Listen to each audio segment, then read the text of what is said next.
Well. Good morning and a pleasant good Monday morning to each and every one of you. We're up and at 'em today. Look, I'm a little beat up. I got to admit, I'm a little beat up. So bear with me today. Long drives over the weekend. I drove down to Wake Forest University. Alex Wallace, thanks for asking already. I had a chance to broadcast number 5 Ole Miss against Wake Forest. But drove down about a 6.5, 7 hour ride, and then drove home yesterday morning. Got back home, and of course, like many of you, watched the Bengals. And then last night had a chance to go on WLW radio on the postgame show last night and talk a little bit about the game. And that's what everybody's talking about. We welcome you to Dialed In. I'm Tom Brenneman. Luke's in class, but my main man is back in the saddle after a very busy work weekend as well. Casey McAllister, how are you, my man? I'm doing good, Tom. I'm doing fantastic. I'm ready to roll here on this lovely Monday. I realized I forgot to turn on the lights in the studio, but I think I look good, right? We look good. You look great. We look good. You look great. Love to hear it. Is that a Carson Palmer jersey? No, it's a Joe Burrow jersey. Okay. Made it. My grandmother-in-law made it for me. So Made it for you? yeah, she does a lot of crafts and things like that, and she printed this on a shirt.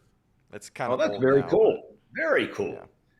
I have a sweater downstairs my grandmother made for me years ago, God rest her soul, but it's so cool. And to think that you rarely see anybody doing that much, but I know there are still people out there that do it. And God bless them because it's great stuff. We come your way Mondays for sure at 9:15 in the morning, every Monday. Luke's in class, allegedly. And then I know we sound like a broken record on Fridays trying to figure out what we're going to do because a lot of times I'm in meetings with coaches on Friday and he has another class in the morning. And so, I know you don't want to hear about it, but we're trying to get it all worked out. You can download us anywhere, anytime. Just search Dialed In with Tom Brenneman and you'll be dialed in. All right, look, I don't know how you feel about it. But I have a lot of mixed emotions about yesterday's 1-point loss to the Kansas City Chiefs, right? Game ended, last second, as usual, field goal by Harrison Butker. The guy is automatic, a lot like Money Mac, except for yesterday on an extra point. But they lose by 1. So, you start with a good, right?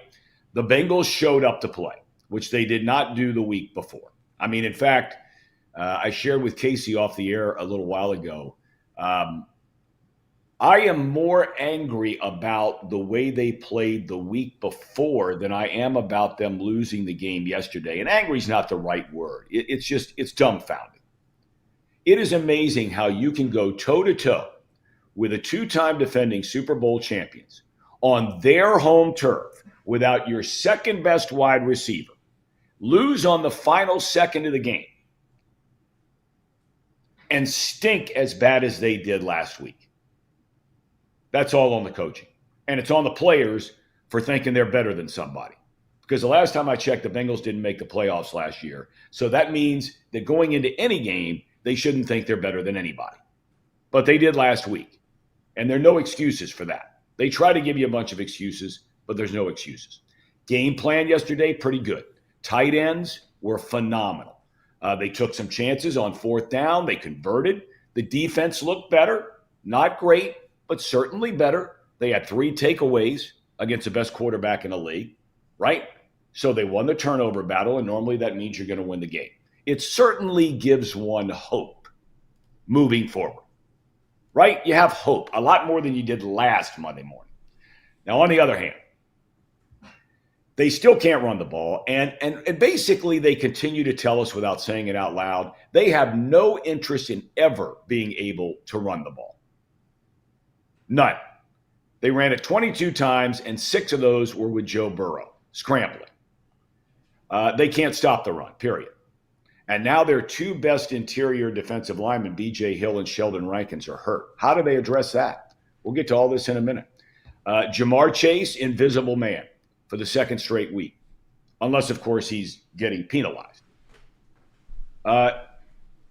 Is the lack of touches his fault? Is it the coach's fault? Somebody is to blame for this. You have a top 5 wide receiver in the league, and you don't even know he's on the field, unless he gets penalty. Burrow, guys, I got to tell you, I think very pedestrian right now. Very pedestrian. When you watched the game yesterday, did he do anything in that game that made you think a dozen other quarterbacks couldn't have done the exact same things? Now, I'm not saying there are a dozen quarterbacks better than Joe Burrow. Don't misunderstand me here. But did he do anything in the game yesterday or the week before where you said, man, he's one of 3 or 4 cats in the league that can do that? Maybe he did. Let me hear from you in the chat. Don't get me wrong, he was good. He didn't throw a pick. He threw 2 touchdowns. Completion percentage a little low, but it's a good defense. Give him credit. Kansas City's got good players. But they need Burrow to be better than good. They need him to be great. And he wasn't great for 2 weeks now. Former Bengal great, and he was a great, Tim McGee will join us in about 10 minutes to talk about this. In the division, Baltimore stunned at home against the Raiders. They're 0-2. The Browns tried to give it away, but held on to beat Jacksonville. They're 1-1. Steelers, men of aluminum, 2-0, with Justin Fields as their starting quarterback. They won on the road at Denver. College football, UC got a nice win over Miami on Saturday. Corey Kiner, their tailback, goes for 126 yards and a touchdown. Bearcats come back from that tough loss to Pitt. They're 2-1 on the year. New college rankings last night. Texas leapfrogs Georgia as the nation's new number 1. Bulldogs very lackluster in that 1-point win over Kentucky over the weekend. The Big Blue showed up in that one. Ohio State is number 3, and the Buckeyes will play Marshall this coming weekend in Columbus. The Reds fall to the Twins yesterday 9-2. Overall, though, good weekend for the Redlegs. They win 2 out of 3. They're off today. They open a home series tomorrow against Atlanta. All right, Casey, you're as dialed in on the Bengals as anybody. Your thoughts about the game yesterday before we get to Tim McGee here in about 6-7 minutes. I have a lot written down here on my phone. I decided that I was going to write down all my thoughts because I thought that this game – there's a lot of mixed emotions, a lot of different things that you can take away from this game. A lot of good, a lot of bad. But I'm going to just start with the CTB interception. That's kind of where things started falling apart. After that, he makes this incredible Odell Beckham styled catch that would probably blow up if we had won the football game. It might still blow up, and people might give him his respect and kudos, but prior to that, he gave up a huge bomb. I can't remember if it was a 50-yard bomb, regardless of the number it was. Yeah. He ends up correcting. To Rice. Ends up correcting that mistake, getting a crazy interception. The ensuing drive, first down, Gesicki drops what would be a first down catch, extending the drive. Second play is a blown-up screen. The third down, Joe Burrow, pressured, scrambles, fumbles the ball, coughs it up, isn't able to hold on to that ball with his bad wrist. Right. And ball's returned for a touchdown, completely changing momentum of the game. At that point, it was 22-17. Now it's 23-22 Chiefs. So now you're playing from behind. Next drive, Bengals are driving down the field. We get a holding call from Orlando Brown Jr. Yep, on first down after back-to-back first downs. You started the drive getting a first down. On a first down carry, Chase Brown goes for 12, and now you got it rolling a little bit here, right? Right. And here we go. Yep, we make a mistake. It's 1st and 20. Next play, we throw a nice little play to Gesicki. Gets 9 yards. It's 2nd and 11. We try to get Jamar Chase involved. We throw him a little hitch route. He gets 4 yards. And he kind of gets rolled up on, but he starts losing his mind. Yeah. He starts getting mad at the ref. He thinks that was a hip drop tackle. Now, if you go back and watch the replay, I can't show it on here on air because we'll get demonetized, copyrighted. But if you go back and watch it, you can see where the frustration was on his end because he did get rolled up on a little bit, but it was not a hip drop tackle. Right. And he is losing it, Tom. He is so mad. I mean, he's yelling at Joe. He's yelling at the refs. He's yelling at Taylor. He's losing his mind on the sideline. I've never seen that happen to Jamar Chase like that. And it cost them. It cost them big time. They have to kick a field goal. Ends up being 25-23 Bengals. The next ensuing defensive possession or defensive drive, the Bengals get a 3-and-out. They stopped the Chiefs, and we got the ball with 7 minutes left to go. And surprisingly enough, we actually run the clock out quite a bit on the next ensuing drive. The Bengals milk the clock. It's about 3 minutes and 30 seconds left with time still ticking. It's 2nd and 6, and we decide to throw the ball. Well, okay, all right, you're right. Instead of running the clock, they decide to run it on 2nd and 6. So tell me what you saw there, because this is why I'm making the point that I think Burrow has been very pedestrian. That was a bad throw to Yoshivas. It was. It was up and away. He threw it too hard. Guy's body's going one way. There's nobody within 5 yards in any direction. That is a simple pitch and catch throw that would have converted the first down. Now, I'm with you. They should have run the ball to keep the clock running and force Kansas City to use timeouts. I think we're on the same page there. Yep. But the fact that they threw it, and I thought CBS, that's where I understand. I've been in the fire there where, here we are. It's Mahomes, Burrow. We're down to the last 4.5 minutes, whatever it is, 3.5 minutes, and you want to cover the game, and you can't replay the heck out of every single. But that's where Romo should shine at his best, is to say, hey, that's a throw that's got to be made, instead of it went through Yoshivas' hands. Give me a break. Yeah, Chase I'm with wouldn't you. have caught that ball. Yeah, I'm with you, Tom. I do think I'm in the camp. If you have both hands on the ball, you got to catch it. But it was a bad throw. It was behind him. That's a throw that Joe has got to make. And that's a catch that Yoshi should catch. I mean, the only thing that Yoshi has done all season long has been a great red zone threat. And he's got to be more than that. He's got to be more than that going down the road. But anyways, you stop the clock. And it's 3rd and 6. You're trying to milk the clock. You're in that weird spot where you can't really run the ball because you're probably not going to pick up the first down. And you're probably don't want to go deep down the field throwing the ball either.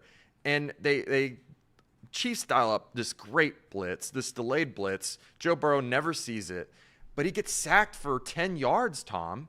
Yeah. And those 10 yards could be the difference in Butker making a 50-yard field goal and a 60-yard field goal, right? Yeah. So it's just you can't get sacked there either. And I understand that also allowed time to tick by getting sacked there.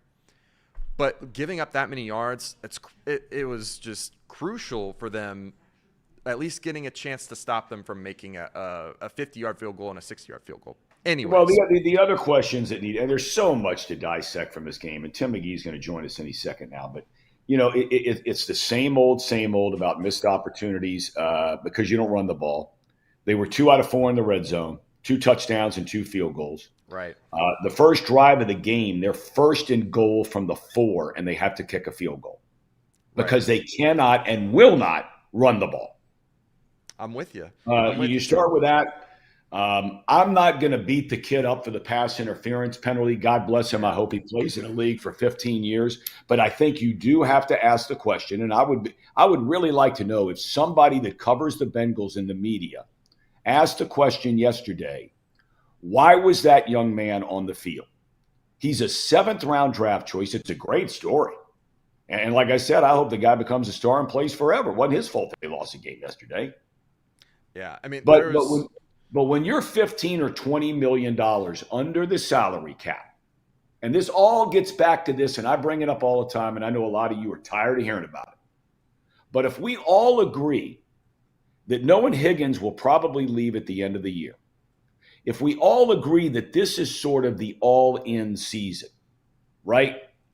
Then if that's true, then whatever shortcomings you might have on your roster, you needed to address them, and you didn't do it. And in the biggest play of this young season, on a 4th down, Kansas City, you're 1 play away from beating them. A more experienced player you'd probably prefer to have on the field, would be my guess. Is Tim here yet? No, he's not here yet. Okay. So let me address those thoughts there with Sure. Dijon Anthony there. I think that if he was a slight bit early, okay, I understand that. But the thing is, they're both jumping up for the ball at the same time. Yeah, And but Casey, it he is, rammed hey, him and hold he on, hold made on, hold on, contact with hold him in on, the back. hold on. I'm not saying that it wasn't pass interference because Okay. All it right. was, but it wasn't so cut and dry. Like it's not like it was, oh, he clearly had pass interference. I think that if you watch it in real time, it's pretty bang bang. It's not like it's Yeah, egregious in real penalty. time, you're right. In real time, And you're right. But the replay clearly showed he made contact with the dude, and you can't do it. well, you can if the ball's in the air. You can Well, make right, incidental contact, right. and it's based off of the ref's discretion, right? It's a judgment call on whether or not he did enough to impede the catch. In my opinion, I don't think he did. I I guess that the incidental contact was just too soon. If it was a half second like later, I think that it probably gets called anyways just because of how big the play was, how significant it was. My argument is what was he supposed to do there? Because he's behind Rice. He's trying Yeah. to jump up and make a play on the ball. The ball's overthrown Rice. Rice has to step back into the guy. So what was he supposed to do there? I hate that fans are all over his ass about I this. do too. I do. It's I'm with not you fair to all the the way. kid. And on Yeah. top of that, he also had another penalty in the game. He was the one that held Kelsey, and it Yeah. was a ticky tack hold on him Oh, on that play too. total So ticky tack. I just feel so bad for the kid. He doesn't deserve all the hate that he's getting currently. Is he getting a lot? I mean, I haven't been on the social media stuff. Are there people beating this kid down for this?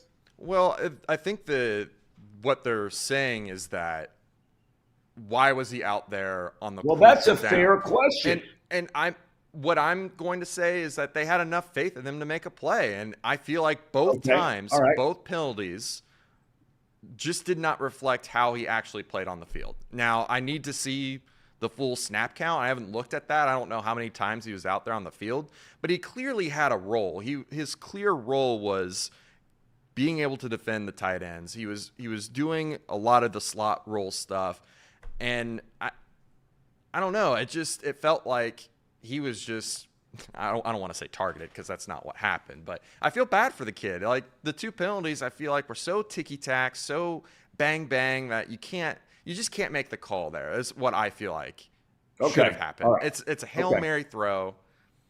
Yeah, but let me get on Tim here. He's getting set up here. Okay. All right. Look, they got 2 weeks coming up. People say there's no such thing as a must win early in the season. This is a must win early in the season. They've got, Tim's coming on. Let's bring him on right now. It's great to see him. Been a long, long time. One of my favorite guys in the whole town, and one of my favorite Bengals of all time, our buddy Tim McGee. Man, since the last time you were on this show, you've spent more time in surgery than you have playing pickleball. How are you doing? I am doing. It's so funny because I'm actually doing great. Don't get me wrong. Early last year, Tom, I decided. I don't know if you guys have similar experiences. You have so many things, minor things, medium things wrong with you. You just kind of drag it on. I said, you know what? The hell with this. I'm shutting it down. I am going to get everything fixed. Now, I had a couple of hiccups. I had, first, my right knee, I had a meniscus tear. I got it fixed, and I was down in Florida, and then it got infected. I had to have washout surgeries twice, but that turned out to be great. Then I had my left knee replaced, and then once I had my left knee replaced, since it looked like a kickstand, once they fixed the kickstand, then I had a herniated disc in my back. But going back of winter of 2023, check this out, Tom, and I laugh at everything. At the time I was going through the surgeries on my right knee with the infections and everything, right? I tore my Achilles. Now, I didn't rupture it. I tore my Achilles. They put me in the boot. So imagine this. My left knee looks like a kickstand. I got a boot on my left knee. Then I get plantar fasciitis on my right foot. And then my Oh. right knee has had all these surgeries. So other than that, I was like perfect, man. Just perfect. Could you even walk around with all that going on? You can't, right? Hell to the no. Walk around, I look like a Clydesdale, man. Buckling and buckling my way around. I'm so glad you're doing better. It's so great to see your smile and see your face. But before we get into the Bengals thing, though, I want to ask you, because when I was doing games regularly in the NFL, and once I felt like I got to know somebody relatively well enough to ask them the question, but I used to talk to my old broadcast partner, Chris Spielman, former Lions linebacker, about this all the time. Does it scare you as you get older, some of the injuries, which have to be a result of what you did for an occupation, right? Right. It concerns me, but let me put it in perspective. As far as bone structure is concerned, everyone's going to face that at some point in time. You do not have to be a professional athlete to go around, and you hear people all the time, their back, their shoulders, their neck, their fingers, their elbow. That's going to happen. That's just life. There's an accelerated and a higher volume with us. Obviously, we played in the National Football League, and I played for 10 years. So on top of that, it's like being in a car accident or multiple car accidents every Sunday. So every week you're experiencing trauma in the body that, over a period of time, when the S comes off your chest and the superhero is no longer there, it catches up with you. But again, there's so many people with more serious injuries than me and serious concerns than me as far as health.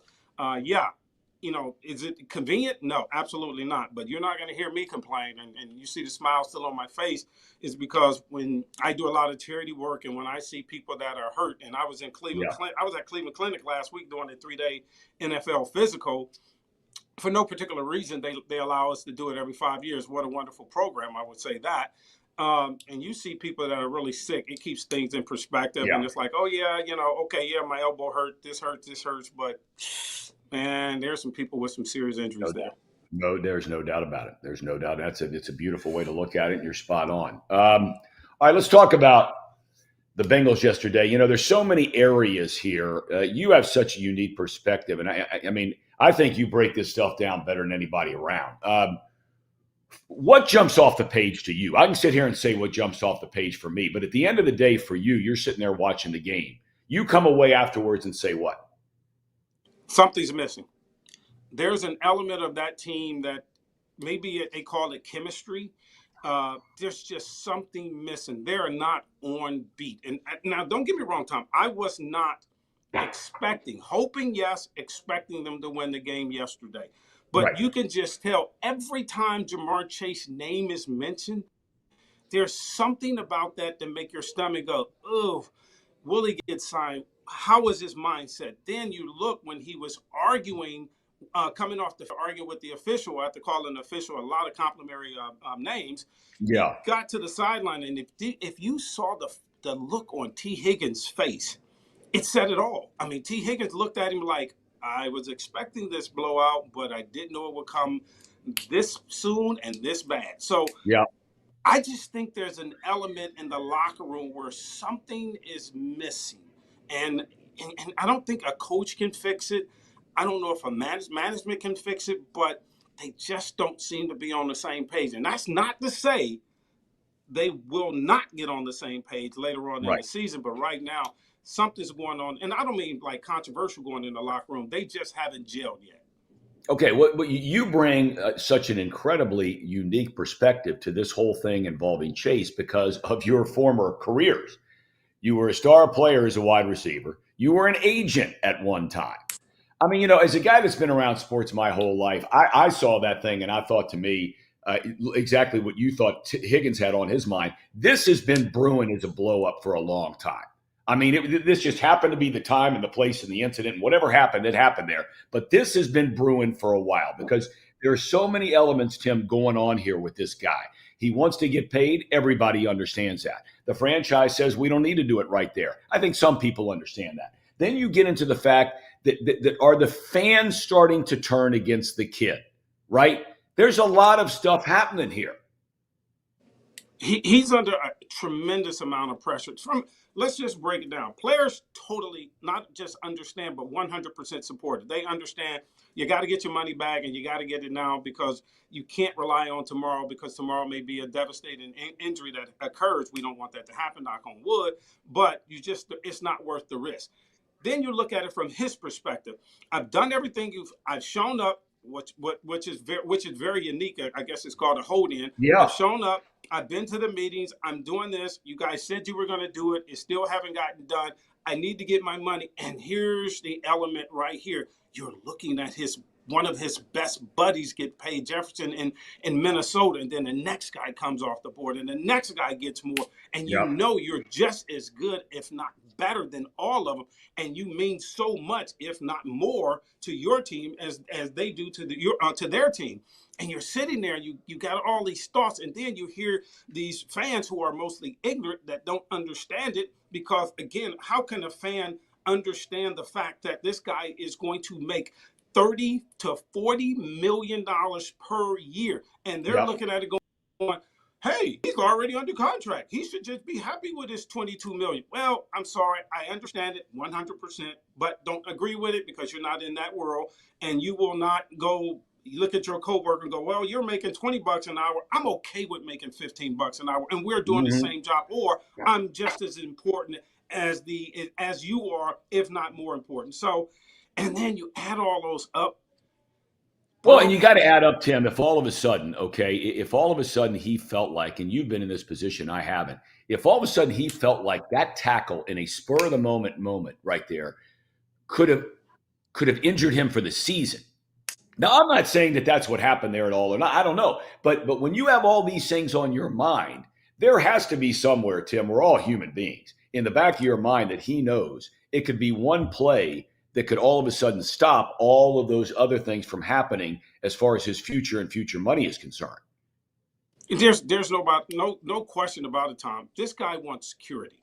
And what he's going to receive at some point in time is generational wealth. We're not talking about getting paid. We're talking about his kids, his grandkids, his great-grandkids. He is going to be in that position. So, and like you said, human nature just tells you, don't hurt me. I kind of want to play in a bubble wrap, but I understand I still got to go out and I got to go produce. And he's not getting those explosive plays in the last two games. So he doesn't have his comrade in T. Higgins. So again, I told you I said things were off, and you can just tell it's not just in the back of his mind, it's in the forefront of his mind. And the one thing I asked the fans to understand about Chase is out there. Chase is taking the risk. That's right. Chase is saying and doing the right thing. Chase did not go to the Bahamas and drive his Rolls Royce. Chase came to camp. Please give that young man credit. He has done everything he is supposed to do. He has not missed a game or a down. So give credit where credit is due. It's just from the agent standpoint, Tom, these things happen and they do take care of themselves. But the hardest part of a contract is the language and the payout of the money. Yeah. I'm pretty sure they are very close, if not know the numbers, but how do I get paid? When do I get that signing bonus? Or is it classified as a signing bonus? Do I get it now? Do they want to defer it? Those are the things that are really difficult for an agent. Yeah. By the way, some breaking news. It appears as though, not confirmed, it's being reported that the kid Isaiah Pacheco, the running back, may have broken his fibula. So this goes hand in hand with what we're talking about. All right, I want to get to the X's and O's part a little bit with you, Tim, though, when it comes to game planning. I mean, who is there anybody to blame, or who would be most to blame, that basically Chase has been the invisible man the first 2 weeks? Now, look, I give a lot of credit to these defenses, right? Gerard Mayo was a great player, first-year head coach in Kansas City. He knows defense. So they're going to do something to take away Chase. You've got Spagnuolo there in Kansas City. He's had a great career as a defensive coordinator. They've played the Bengals a bunch of times. They're without Higgins.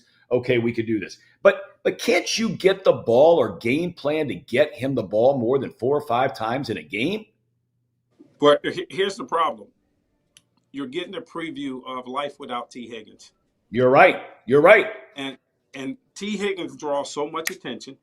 So what defense will do, they will take and double both of them or double Chase and play T. Higgins with their best corner.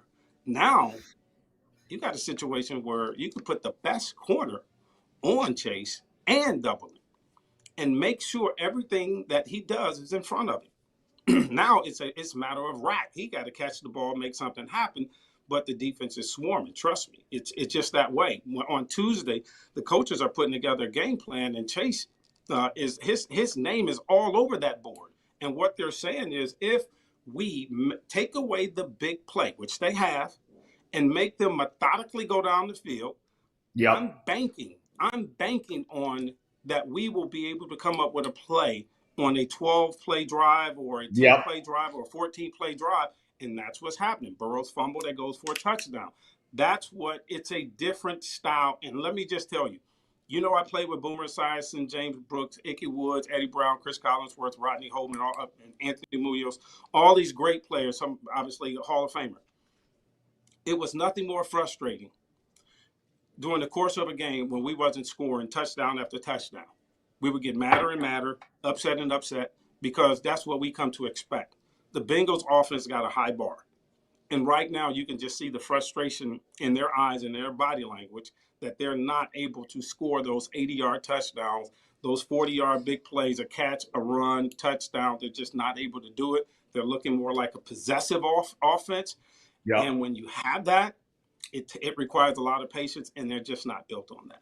All right. Okay. With that in mind, though, it gets back to something early in the program. I'm talking about head coaches and what you hear that word identity all the time, right? I'm sitting there and I'm looking, and look, I'm an Ohio State fan, right? But I've known Harbaugh for a long time, going back to his days as a player. He and I did a radio show together. This guy walks in the door for the Chargers, and their roster has been decimated because of the way they spent their money. They brought in a bunch of new guys. Their lead running back, J.K. Dobbins, missed the entire year last year. But he walks in the door and he says, man, this is who we're going to be. And if you're not on board, then we're going to run your ass out of here. They're running for 250 yards each of the first two games of the season. And the Bengals are throwing the ball on 1st and goal from the 1, 3 out of 4 downs. Why can't I'm convinced the team they're not going to say it openly. They don't want to run the ball. You have a great point. We have been saying this since Zach Taylor became the head coach of the Cincinnati Bengals. They are a pass-happy team. They don't rely on the run. They had a stud in Joe Mixon. Obviously, we see what he did in Texas last week. So they had a stud. They're not committed to the run. When they go out and get these offensive linemen, why do they go get these offensive linemen? It's to protect Joe Burrow. You don't have to protect Joe Burrow if you're running the ball effectively. Yep. If you're getting 6 yards a chunk, well, any play action, it's pretty much one-on-one, and there's some gaping holes in the defense if it's a zone. Well, when you don't have a threat of the run, the teams that they play are going to game plan against them. Mix it up, bring pressure. If you the one play, and oh God, Coach Spag did a phenomenal job. He ran a safety blitz, but the safety came up, Tom, and looked like he was about to bracket Jamar Chase. And as he turned his head towards Jamar Chase, as soon as the ball was snapped, he just flew to the quarterback. I'm talking beeline to the quarterback and obviously sacked Joe Burrow. So the act has gotten old and familiar with defensive coordinators, whereas with Harbaugh, I mean, it's fresh. And what he's doing is he's going, hey, man, listen, you line up here, mano, let's see who wins. And he's bringing that attitude, and that's going to be successful. He's not going to trick you. He is going to say, this is what we're doing. This is who we are. We are tough. We are looking straight at our opponent, and we're coming downhill at you. Whether you like it or not, here we come. We're going to lose some battles, but the majority of the time, we're going to win. That's what happens. But the Bengals offense is more pass happy. Help me with this for a second from back in your agent deals. Everybody, I've heard a lot of people ask the question about Rankins was injured yesterday. How serious, we don't know yet. Same with B.J. Hill, and they were their two best interior defensive linemen. Teams have had success running the ball in the Bengals first couple of games this year. and especially once they get inside the division the last couple of years. The defense showed up, though, and made plays when they had to make plays yesterday. They really did. I mean, I thought they were a lot better against a team of that magnitude. But as a franchise, Tim, at this point in time, you so infrequently see trades made. But what would you want to see the Bengals do at this point? I mean, are you just going to be forced to play with some young players if those guys are out? Well, first of all, Tom, before I can answer that question, you got to look at how the Bengals are built. They're built No on doubt. the offensive side of the ball. Their cap money is spent on the offensive side of the ball. Poor Coach Lou, who seems to produce no matter what lack of talent he has. Those guys, you've never heard of a Jermaine Pratt before or Logan Wilson. You got Trey on the outside just absolutely killing it. But other than that, the Bengals don't have a name on defense. They don't have a star on defense other than, like I said, other than Trey. Yeah. But how do you've already given this man, I call it the Jim McNally effect. And what that means is Jim McNally was one of the best offensive line coaches with Anthony Munoz and Bruce Kazerski and Bruce Reimers, et cetera, Max Montoya. So basically what happens is you're so damn good as a defensive coordinator in Coach Lou that you say, well, you don't need first rounders. You don't need high-priced free agents. You don't need the top talent because your scheme is so damn good, you can win with average talent. Well, guess what? They give them average talent, but here's the problem.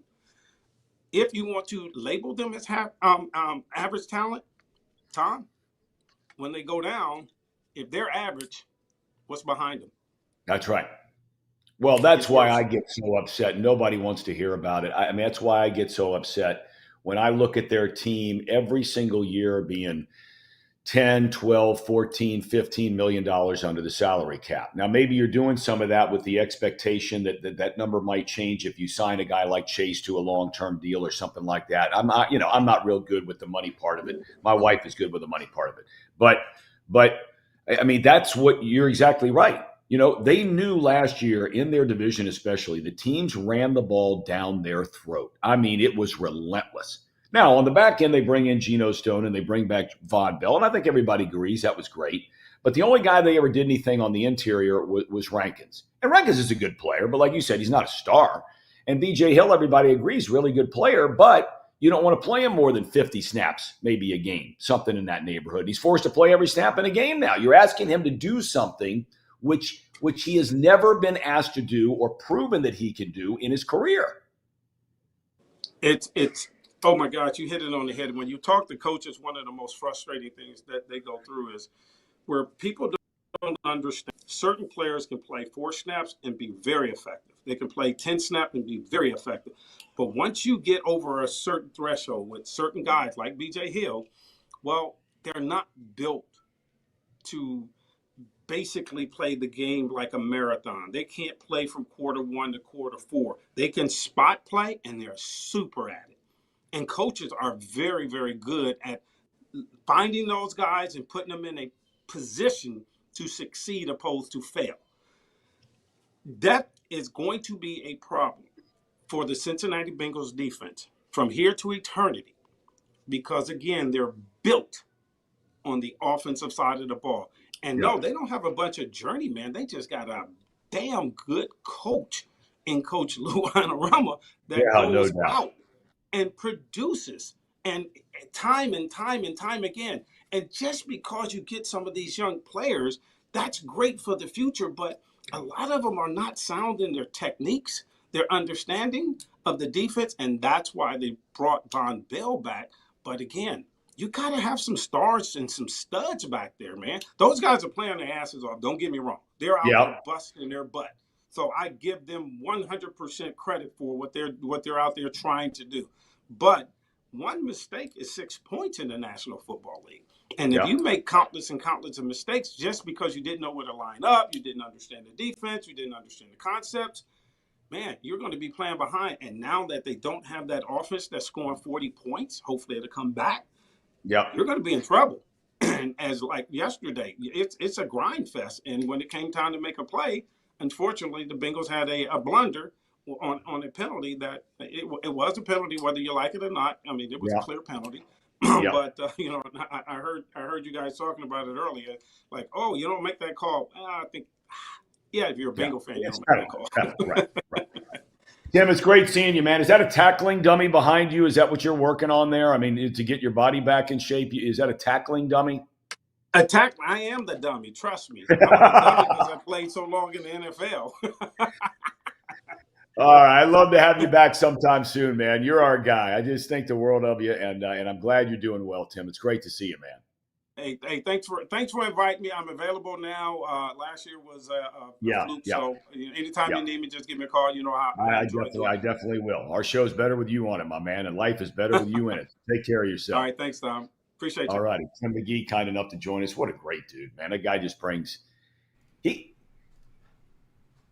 you think about all the stuff, and it's why I find some of these guys really. I mean, some of the guys that a lot of people find interesting, good, and you do, and that's fine. I find guys like him to be so fascinating because they played at a very high level, a number one draft pick, but then when their career was over, they were smart enough and physically able to get out of the game.